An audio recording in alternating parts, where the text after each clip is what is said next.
Yo, what's going on, Dragon Ballers? Welcome back to another deck profile. Today we're here with Johnathan, who got second place at the Carta Magica online event. How's it going today, Johnathan? I'm doing well. Awesome. So this is a pretty interesting event because the ban list was in effect, but set 14 was not legal. So it's almost like this sort of 1 week type of format, but obviously King Vegeta was not really affected by the ban list. So it's pretty much, it's going to be a good deck to keep playing even going into set 14. So overall, Johnathan, why did you choose to play King Vegeta at this tournament?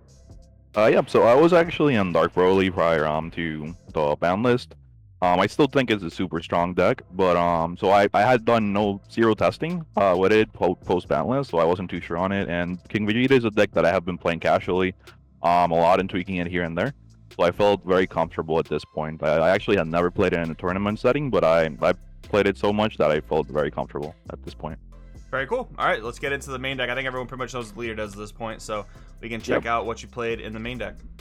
Sounds good. All right, so the Young Invaders, obviously you need these guys to play the deck. I decided to play 3 Raditz and 2 Vegetas. Basically, so this has a purpose. Actually, most people just play the Vegetas on their deck, but I actually played a few other of the 3 drops, so we'll go into those in a moment. So that's why I also like 3 of these guys as well. Gotcha. I could at some point maybe if I could decide to cut this, but I like it this way for now. I was gonna say, do you think 5 is right, or do you think 4 is okay as well? For a total number of babies. If you absolutely needed some space, I think playing 4 would be fine as well. Okay. Yeah. And then we have the 4 drop promo. So this guy is, as you know, he gets you draws you cards, also lets you cycle, put your babies back into the deck. So that's also really good. And I'm not sure if a lot of people know, there's a cool interaction where, so the effect to play him, technically you could counter window 1, so you declare him. And so if your opponent, like, he decides to do something such as Cooler, Heroic Prospect or such, something that you can do is just fail to send the guy to bottom deck. And so you actually don't, like, that way you play around that counterplay, so you could try playing him again. At least it was ruled that way by the head judge at the event, and also I had seen Eric Thompson on the judge group ruling it that way as well. I see. That's really strong.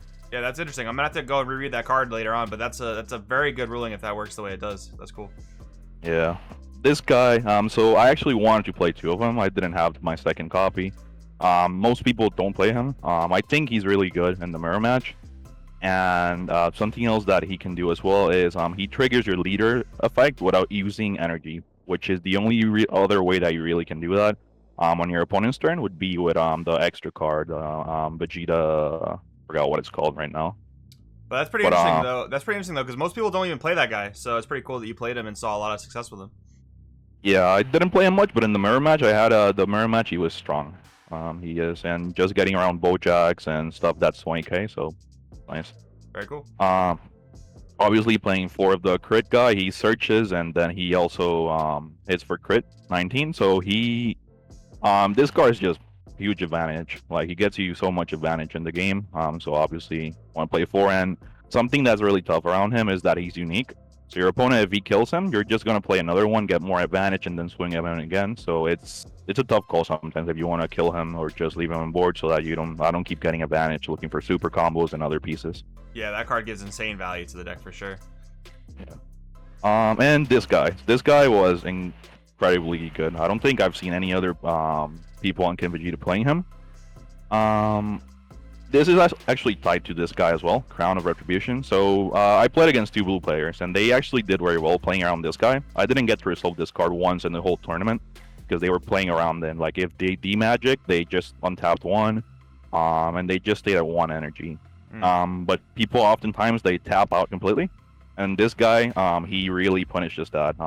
One thing that he can do against blue as well is that when they're tapped out, so they usually feel safe because they can just send a super combo, so they can take that away with him.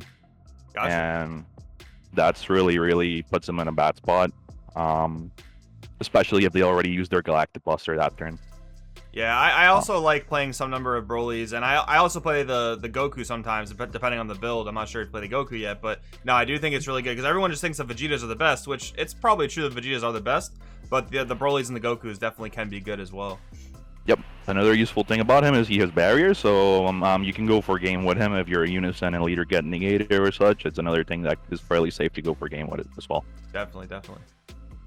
So yeah, as I talked about, I like, didn't get to Result Crown, but I think it's something that I would still play. But people are catching up to this card, so it's not as prevalent as it probably was at some point. Right.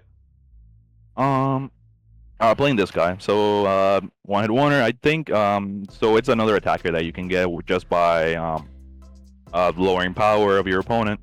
One other thing I wanted to mention: this guy, against green, you can actually swing at Demigray Unison when you have it in field. And take a marker off the Demigray Unison, so that way they can't use their freezes. Yeah, that's really good. Yeah. And yep. And this guy as well. So this is a free attacker that you can get on board, and it's a sneaky way to get your leader minus 10k as well, by using it in drop area. So it's another minus 15 that you can get in total. Very cool. All right, and knee ruler. So. Yep, this is just a finisher. Lots of people know what they do, what it does. Lots of people want it to be banned. I think it's really strong as well. I'm not sure. Not much else to say about it. Gets around blocker, so that's also amazing. Yeah, card's just incredible. All right, and 2 Champas. Didn't find a matching copy, so just play that. This deck, so I played quite a few one-offs. This guy and this guy and this guy. So essentially Kaba is a third Champa that you can look for. You can search for it. So I really liked it. I might decide to play 2 at some point, but I think 1 was fine, really, since you can search it. Very cool. It's that 1 card coming back. Very cool. Yep. And playing this guy, so he against some of the grindier matchups, so he can get you put a lot of pressure for 1 while keeping his value since he draws 1. So that's also very nice. Then the Kaioken, so this card, I think I really like playing it at least at 1 main deck.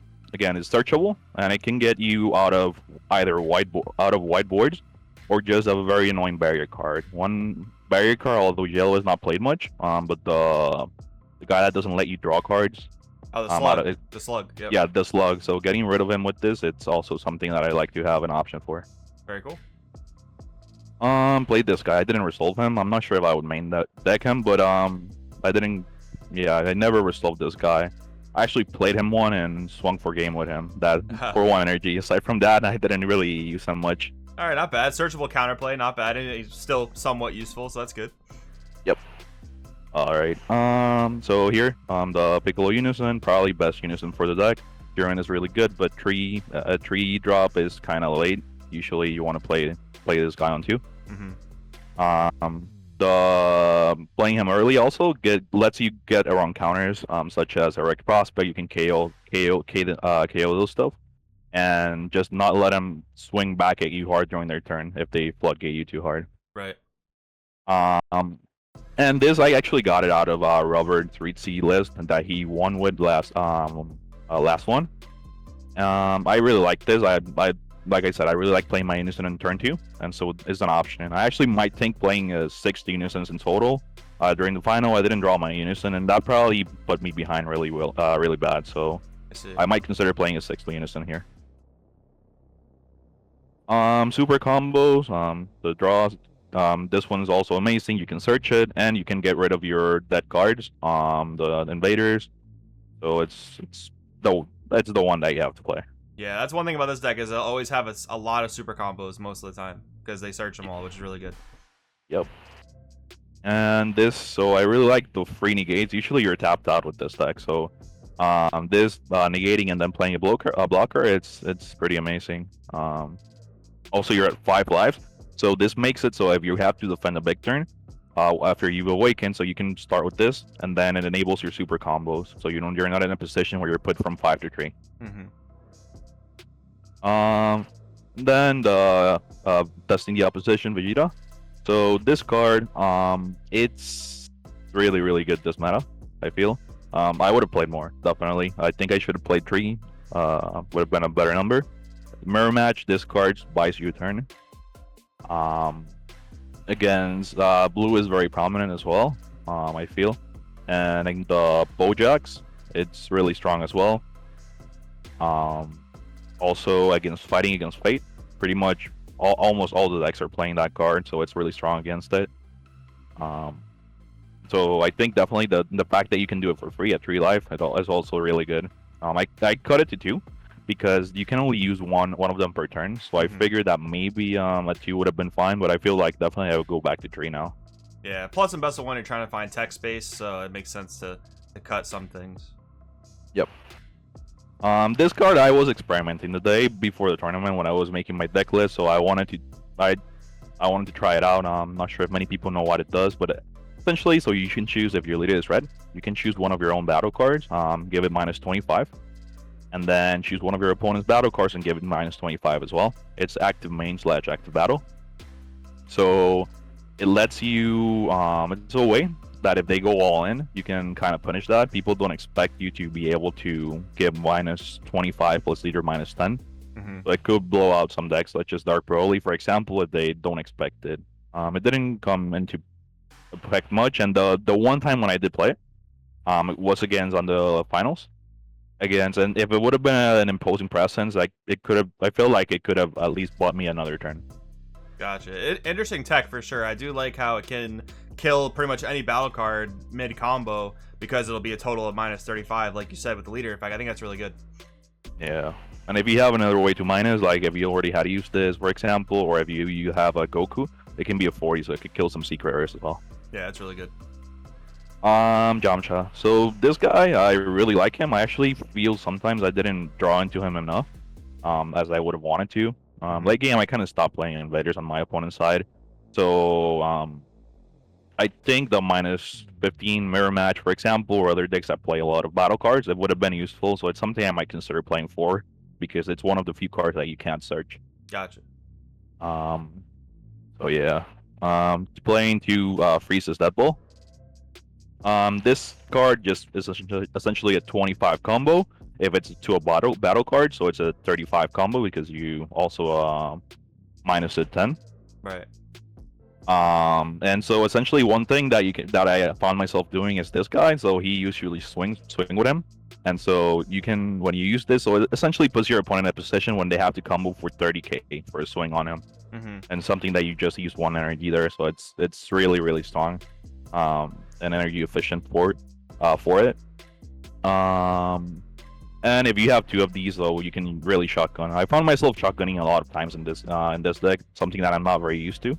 But yeah, just using my entire hand to combo for that final push. Usually I'm playing more grindier matchups or grindier decks, so yeah. Got a bit more control, a little less aggro.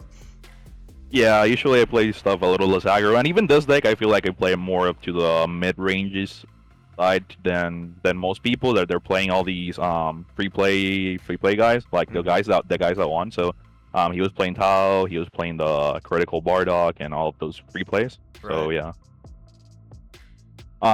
This card, so Kao's Awakening. So I actually decided to also play it the night before the tournament, and I was playing with my friend Isais, and so I just had it in the back of my mind for a while. All of these guys are 19Ks, so this brings it to 25.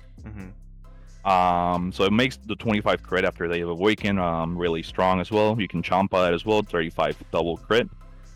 And on defense, it's also been very well. I want to be also, as like I mentioned, very energy efficient. I'm usually tapped out, so it's a way to get that extra advantage, that extra 5k combo out of it.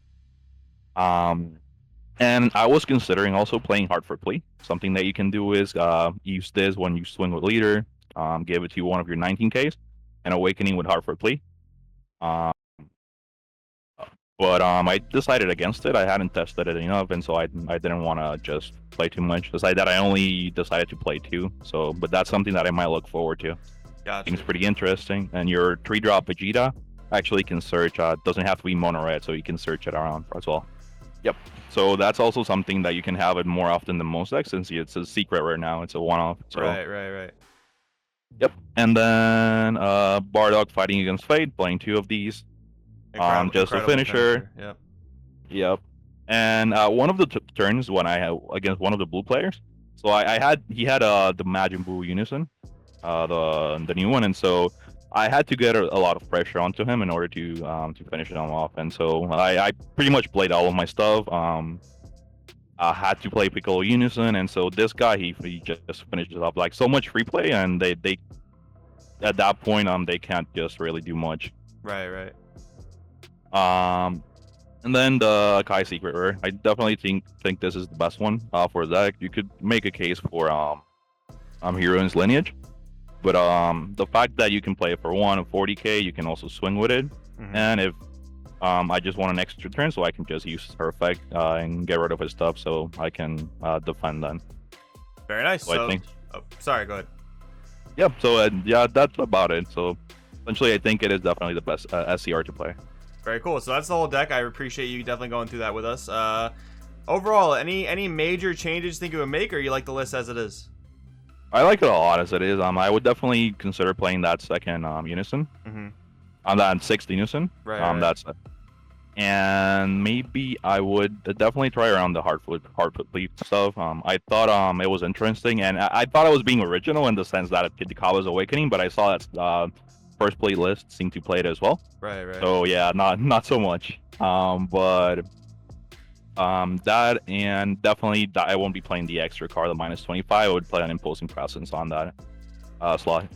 Very cool. So again, I appreciate your time. Any shout outs you want to throw out there? Yeah, so just to all of my friends and people over here from Puerto Rico, for being so supportive and helping me test. We actually had 3 people from Puerto Rico make top 16. They were on Cooler, and I believe it was TN.